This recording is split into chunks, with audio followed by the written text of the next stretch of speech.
제가 이 강의 시작 전에 먼저 간단하게 좀 OT를 진행하고 이제 강의 시작하도록 하겠습니다. 먼저 우선 OT는 간략하게 일단 무역 영어에 대한 과목 특성과 또 제 교재에 대한 구성이 어떻게 되어 있는지, 그리고 여러분들이 공부하실 때 있어서 필수적으로 아셔야 되는 학습 전략, 이렇게 요 순서대로 좀 말씀을 드릴게요. 자, 첫 번째는 이제 과목 특성 부분이에요. 제가 왜 먼저 요 출제 연도별로 이 기출문제 분석표를 넣어놨냐면, 일반적으로 처음 시작하시는 이제 수험생분들도 있으실 거고, 또 어느 정도 강의도 들으시고 아니면 무역학과에 있어서 어느 정도 무역 용어를 아시는 수험생분들도 있으실 거예요. 근데 일반적으로 우선은 처음 들으신다는 가정하에 좀 말씀을 드린다면, 무역 영어라고 보통 여러분들이 생각하실 때 영어 과목이라고 생각하시는 경우가 굉장히 많습니다. 근데 실제적으로는요, 이 저희 관세사 1차 무역 영어는 제가 요 상단에 기재한 것처럼 무역 실무와 국제무역 법규를 같이 공부하는 시험이라고 보시면 됩니다. 그래서 여러분들이 다른 강의라든지 학원에서 OT나 이런 거는 들으셨을 수도 있으실 텐데, 일반적으로는 당연히 영어를 잘하시면은 회독이나 해석 측면에서는 조금 더 문제를 푸시기 용이하실 수는 있어요. 하지만 실제 저희 관세사 1차의 무역 영어를 고득점 맞느냐 안 맞느냐는 어디에서 갈리냐면, 내가 얼마만큼 이 국제무역 법규를 이해하고 주어 동사와 또 문장을 이해하고 있는지, 또 무역 용어를 얼만큼 암기하고 있는지에 따라 틀립니다. 그래서 무역 영어에 대해서 조금 걱정을 하시거나 아니면 나 영어 진짜 못해요 하시는 분들은 전혀 거리낌 없이 걱정 없이 수업을 들으시면 돼요. 그래서 우선은 여기는 이제 제가 실제 기출 출제 연도별로 기출 문제를 좀 분석을 해서 비율표를 만들어 봤어요. 그래서 2026년 이 최근 이 기출 내용까지 좀 보시면은, 먼저 여러분들이 좀 여기서 체크하셔야 될 사항이 있어요. 뭐냐면, 우선은 매매계약의 용어와 계약의 조건, SGA, 인코텀즈, CISG까지 해서 성립이라는 무역 체결 단계로 들어갑니다. 그럼 여기서는 무역 계약을 체결을 해서 이 무역 계약을 이행할 때 대금 결제 조건도 있고 운송도 있고 할 텐데, 여기는 전반적으로 무역 계약 처음 시작할 때 포커싱을 맞춰서 이루어진 단계라고 보시면 돼요. 그러면 여기서 일반적으로 여기에 특이사항이 있어요. 뭐냐면 여기까지 보시면 거의 약 33% 정도가 출제 비율이 높다고 보시면 됩니다. 지금 어디서부터 SJ부터 CISG까지요. 그리고 요 대금 결제 파트도 있어요. 대금 결제 파트가 있고요. 요 대금 결제 파트에서는 보통은 이제 여기가 한 25% 정도, 여기까지 볼게요. 여기가 조금 진하게 안 나와서 여기까지가 대금 결제, 그리고 운송 계약, 함부르크 규칙까지가 운송, 그리고 와르소부터 이제 몬트리올이 항공, 그리고 MT 조약이 뭐예요?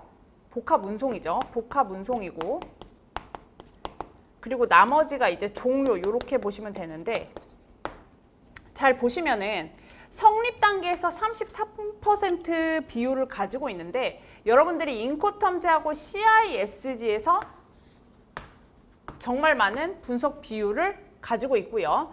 또 대금 결제 파트에서는 UCP 600 하나로만 15%의 비율을 차지하고 있습니다. 결론적으로 무역 영어에서 주인공이라고 볼 수 있는 3대 협약이 바로 인코텀즈, CISG, UCP 600이라고 보시면 돼요. 2025년도까지는 평균 7문제, 8문제 이렇게 나왔었는데, 지금 2026년도엔 살짝 감소해서 이 3대 협약이 총 18문제가 나왔어요. 하지만 이걸로 인해서 좀 앞으로 비율이 더 감소되는 거 아니야? 이렇게 생각하실 수도 있는데 아니에요. 3대 협약은 거의 저희 무역 영어 과목에서 50% 이상을 차지해요. 그래서 반드시 필수적으로 공부해야 되는 협약이다. 이렇게 보시면 됩니다. 그 외에도 이제 EUCP도 있고 추심 통일 규칙이나 헤이그 규칙 이런 것들이 있으니까 이런 것들은 제가 강의하면서 좀 알려드릴 거예요. 그래서 이 비율을 보셨을 때 여러분들이 전략적으로 좀 공부해야 되는 게 감이 익히실 거예요. 그죠? 자, 그래서 그럼 어떻게 공부를 해야 되는 건데 라고 보셨을 때 잘 보시면 제가 이번 2026년도에 기출된 문제를 캡처를 해왔어요. 일반적으로 무역 용어와 법규 원문을 저희는 공부하신다고 보시면 되는데 원칙적으로는 법규 원문이 거의 무역 영어 과목의 90% 이상을 차지하기 때문에 여러분들이 법규 원문을 공부하시되 무역 용어도 절대 버리시면 안 됩니다. 왜냐하면 이번에 한 번 더 보시면은 제가 조금 더 확대해서 보시면 여러분 점점 이 무역 용어가 계속해서 조금 더 증가하고 있어요. 이거는 2025년도에도 제가 이미 말씀드린 부분입니다. 특히 이번에는 제가 일부러 무역 용어를 조금 주제별로 쪼개봤어요. 매매계약과 관련된 부분 첫 문제입니다. 한 문제가 나왔어요. 이게 뭐냐면 청약과 관련된 내용이 나왔고요. 계약의 조건 및 조항은 여기서 보시면 물론 뭐 계속 나오는 건 아니지만 주기적으로 중요하게 나오고 있어요. 그래서 계약의 조건, 예를 들어서 이런 거죠. 뭐 분쟁 해결 조항, 권리 불포기 조항이라든지 권리 침해 조항 이런 것들이 있고요.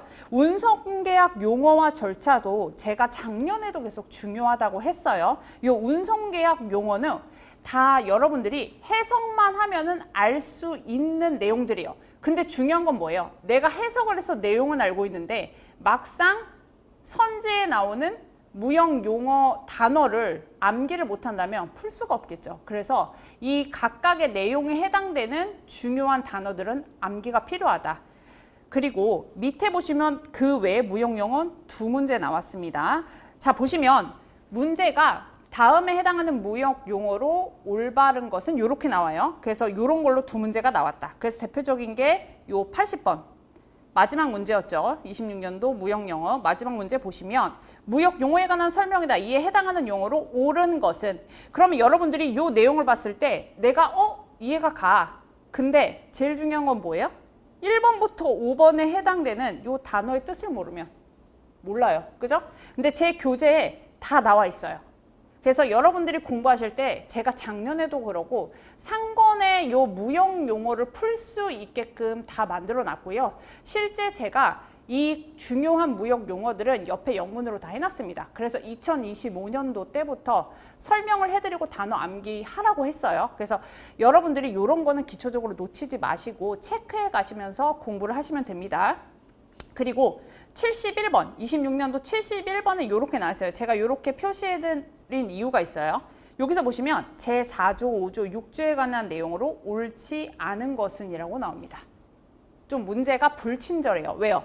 차라리 뭐 화환신용장 통일규칙의 제4조 무슨 내용, 제5조, 뭐 제6조의 각각의 조항에 대한 제목이라도 써준다면 저희가 조금 더 예측이 가능한데 이렇게 나오면 저희가 조금은 풀 수가 없어요. 그죠? 조금 어렵죠. 그래서 제가 말씀드린 3대 협약 같은 경우는 웬만하면 조항에 있는 제목까지도 암기를 할 수 있게끔 여러분들이 공부를 하셔야 돼요. 근데 여러분들이 지금은 걱정하시는데 자연스럽게 문제를 푸시고 자연스럽게 기본 이론도 공부하시고 회독하시고 기출문제를 푸시다 보면 자연스럽게 암기가 되니까 그런 부분은 걱정을 하실 필요가 없습니다. 그래서 정리를 하면 무역의 기본 이론에는 무역의 기본 흐름에 대한 이해가 필요하고요. 주제별 무역 용어를 반드시 암기를 해야 됩니다.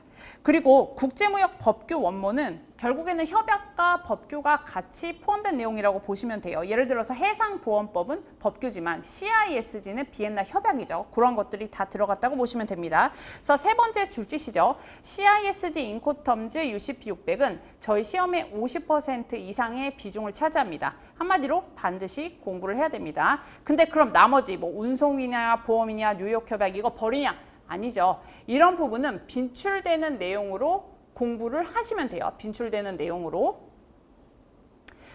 자, 그래서 제 교재 구성은 어떻게 되냐면 상권과 학원으로 나눴습니다. 상권은 제가 일본적으로 잘 보시면은 계약은 간단하게 좀 말씀드릴게요.